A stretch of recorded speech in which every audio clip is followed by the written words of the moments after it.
आज हम एक हॉरर थ्रिलर फिल्म एक्सप्लेन कर रहे हैं जिसका नाम है one limbs have teeth. Film की शुरुआत दो लड़कियों स्लोएन और केटी को अपने कुछ दोस्तों के साथ घूमने से होती है। उसके बाद केटी और स्लोएन केटी के घर पहुंचते हैं। वे न्यूयॉर्क की खरीदारी की योजना बना रहे हैं लेकिन उनके पास यात्रा के लिए पर्याप्त पैसे नहीं हैं। वे एक जैविक खेत पर ग्रीष्मकालीन नौकरी करने का निर्णय लेते हैं।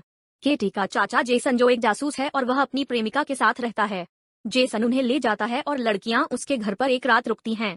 अगले दिन खेत में जाने से पहले जेसन उन्हें एक स्टेशन पर छोड़ देता है जहां से वे बस में खेत तक जाएंगे। जेसन उन्हें उसे रोज फोन करने के लिए कहता है लेकिन केटी कहती है कि वह उसे टेक्स्ट करेगी। जेसन फिर उसे हर मैसेज के अंत में एक कोड वर्ड भेजने की सलाह देता है जो पुष्टि करेगा कि केटी और स्लोएन सुरक्षित है। वह उसे हर दिन वर्णमाला के क्रम में एक अलग कोड वर्ड भेजने के लिए कहता है। बस के आने से पहले केटी और स्लोएन पास के एक रेस्तरां में जाते हैं जहां स्लोएन बाथरूम का उपयोग करती है। उसके बाद जब केटी रिसेप्शन पर होती है तो दो स्थानीय लड़के जेड और लुकस दिखाई देते हैं और लड़कियां उनके साथ बातचीत के लिए बैठ जाती हैं। स्लोएन और केटी उन्हें अपना असली नाम नहीं बताते।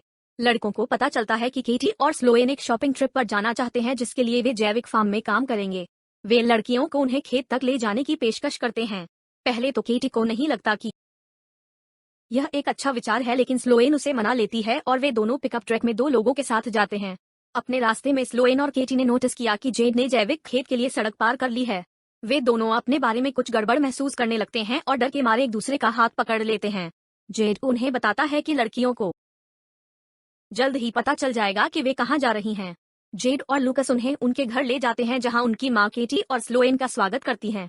वह उन्हें अपने स्वादिष्ट घर में बने पाई परोसती है। थोड़ी देर के बाद स्लोएन और केटी को पता चलता है कि उन्हें नशीला पदार्थ दिया गया है और वे उस लड़के के घर से बाहर निकल जाते हैं। उनकी मां लुकस और जेड को लड़कियों के राजमार्ग पर पहुंचने से पहले उनका पीछा करने की आज्ञा देती है। इसके बाद लड़कियां खुद को लाल और नीले रंग के शिपिंग कंटेनरों में कैद पाती हैं। जेड एक बंदूक के साथ प्रकट होता है और वह उन्हें कपड़े देता है।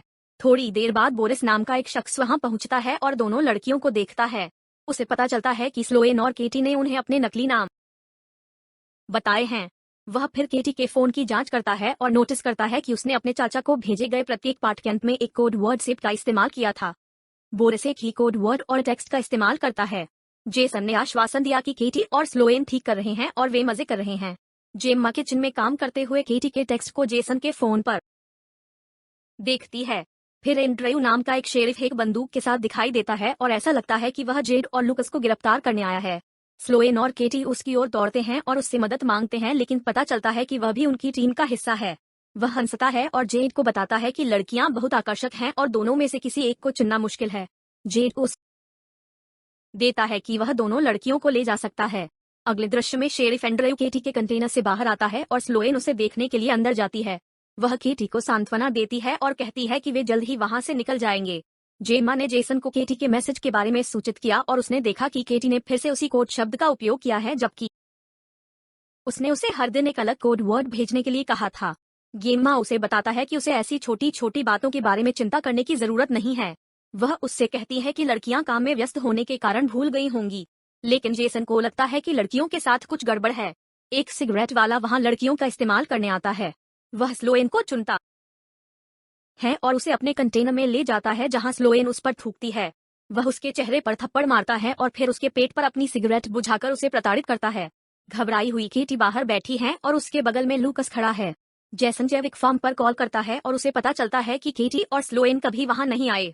जेम्मा जो अपनी मां के घर के लिए निकलने वाली है सोचती है कि जेसन लड़कियों के प्रति अत्यधिक सुरक्षात्मक हो रहा है।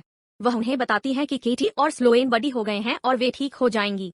हालांकि जेसन उससे माफी मांगता है और वह उससे कहता है कि वह उस दिन उसके माता पिता से नहीं मिल पाएगा। फिर वह यह कहकर घर छोड़ देता है कि उसे केटी और स्लोएन को खोजने की जरूरत है। इसके ठीक बाद हम देखते हैं कि केटी और स्लोएन को एक बहुत ही अजीब आवाज सुनाई देती है। जेड और लुकस लड़की के चेहरे को ढक लेते हैं जैसे एक आदमी अपने चेहरे पर सुअर का मुखौटा लगाए दिखाई देता है। वह एक को चुनता है, उसे कंटेनर में मजबूर करता है और दरवाजा बंद कर देता है। बाद में वह आदमी चला जाता है और केटी स्लोएन को चेक करने जाती है। वह उसे विश्वास दिलाती है कि सब ठीक हो जाएगा। जेसन अपनी लापता भतीजी और उसके दोस्त की रिपोर्ट दर्ज करने के लिए पुलिस स्टेशन जाता है। वहां काम करने वाले शेरिफ एंड्रयूज को पता चलता है कि लड़कियां खेत में नहीं दिखाई दी और फिर उन्होंने वह विशिष्ट कोड वर्ड नहीं भेजा जो जेसन ने उन्हें हर दिन भेजने के लिए कहा था। तब शेरिफ एंड्रयूज जेसन से कहता है कि वह खेत में जाएगा और लड़कियों के बारे में पूछताछ करेगा। वह उसे यह भी आश्वासन देता है कि वह मामले को देखेगा और जैसे ही वह केटी और स्लोएन को ढूंढेगा वह उसे बता देगा। अगले दृश्य में बोरिस दिखाई देता है और वह केटी से कहता है कि उसे मैसेज के बारे में उससे झूठ नहीं बोलना चाहिए था। फिर वह जेड से बात करता है जबकि केटी उन्हें सुन लेती है और उसे पता चलता है कि वे केटी और स्लोएन को शहर के बाहर डंप करने जा रहे हैं, जैसा कि उन्होंने पहले अन्य लड़कियों के साथ किया था। वह जेड को बताता है कि एफबीआई उस जगह की जांच करने के लिए आ रही है। वह उससे यह भी कहता है कि वे अगली सुबह आने वाली बस से नई लड़कियों को लाएंगे। जेसन बस स्टेशन के पास के रेस्तरां में आता है और रिसेप्शनिस्ट से कुछ सवाल पूछता है। रिसेप्शनिस्ट उसे बताता है कि उसने लड़कियों को 2 लड़कों के साथ देखा था और वे एक जैविक खेत के बारे में बात कर रहे थे। वह उसे बताता है कि लड़कियां उन लड़कों के साथ बहुत सहज लग रही थीं और वे उनके साथ एक नीले रंग के पिकअप ट्रक में गए थे। जेसन उससे पूछता है कि क्या केटी और स्लोएन डरे हुए लगते हैं, लेकिन रिसेप्शनिस्ट उसे बताता है कि लड़कियां बहुत उत्साहित थीं। इसके अलावा रिसेप्शनिस्ट उसे बताता है कि लड़कियां बहुत उत्साहित थीं। इसके अलावा जबकि दोनों कंटेनर में एक साथ बैठते हैं, केटी स्लोएन को बताती है कि उसने कल के बारे में बोरिस और जेड की बात क्या सुनी। वह उससे कहती है कि वह बचने का रास्ता खोज लेगी। फिर बोरिस, जेड और सिगरेट वाला वहां दिखाई देता है। थोड़ी देर बाद जेड और बोरिस बस स्टेशन से और लड़कियों को लाने के लिए निकल जाते हैं, लेकिन वे सिगरेट वाले को केटी और स्लोएन पर नजर रखने के लिए कहते हैं। केटी सिगरेट वाले से पूछने की कोशिश करती है कि जेड और बोरिस कहां जा रहे हैं, लेकिन वह उससे कहता है कि उसे कुछ भी नहीं बताना चाहिए। फिर केटी सिगरेट वाले को फुसलाती है और उसकी गर्दन पर काटती है, जिसके परिणाम स्वरूप उसकी मौत हो जाती है। इसके बाद केटी और स्लोएन ने खुद को खोल दिया। शेरिफ एंड्रयू वहां पहुंचता है और पाता है कि लड़कियों ने सिगरेट वाले को मार डाला है। फिर वह केटी और स्लोएन को शेरिफ की कार में भागते हुए देखता है। अपने रास्ते में केटी और स्लोएन सड़क पर कुछ युवतियों को देखती हैं। वे उन लोगों से बदला लेने का फैसला करती हैं जिन्होंने उन्हें प्रताड़ित किया और गाली दी। वे एक हार्डवेयर की दुकान पर जाती हैं और उन सभी को मारने के लिए ढेर सारे हथियार खरीदती हैं। जेसन एक कार बीमा कंपनी में आता है और उसे पता चलता है कि नीला पिकअप ट्रक बोरिस का है। फिर बोरिस का पता पूछता है। बोरिस अपने घर आता है और केटी और स्लोएन उस पर हमला करती है और उसे एक टेबल से बांध देती है। वह उनसे कहता है कि अगर लड़कियों ने उसकी जान बख्श दी तो वह कुछ भी करेगा। बोरिस उन्हें पैसे की पेशकश करता है, लेकिन वे उसे वैसे भी मार देती हैं। जेसन वहां पहुंचता है और बोरिस को मृत पाता है, जबकि लड़कियां पिकअप ट्रक लेकर चली जाती हैं। पुलिस स्टेशन में जेसन केटी को फोन करने की कोशिश करता है और उसे पता चलता है कि उसका फोन शेरिफ एंड्रयू की जेब में है, जो जेसन के मुड़ते ही उस पर बंदूक तान देता है। केटी और स्लोएन एक चर्च में जाते हैं और वे उस आदमी को सुअर के मुखौटे के साथ पाते हैं जिसने उन्हें प्रताड़ित किया और उनका इस्तेमाल किया। आदमी एक पादरी है। उसके बाद लड़कियां एक दुकान पर पहुंचती हैं और हम देखते हैं कि पादरी को पिकअप ट्रक के पीछे बांध दिया गया है। वह बाइबल के छंदों का पाठ करता है और उन्हें अपना बदला लेने की धमकी देता है। केटी और स्लोएन दुकान से कुछ माचिस की तीलियां खरीदते हैं और पादरी को जलाकर मार देती हैं।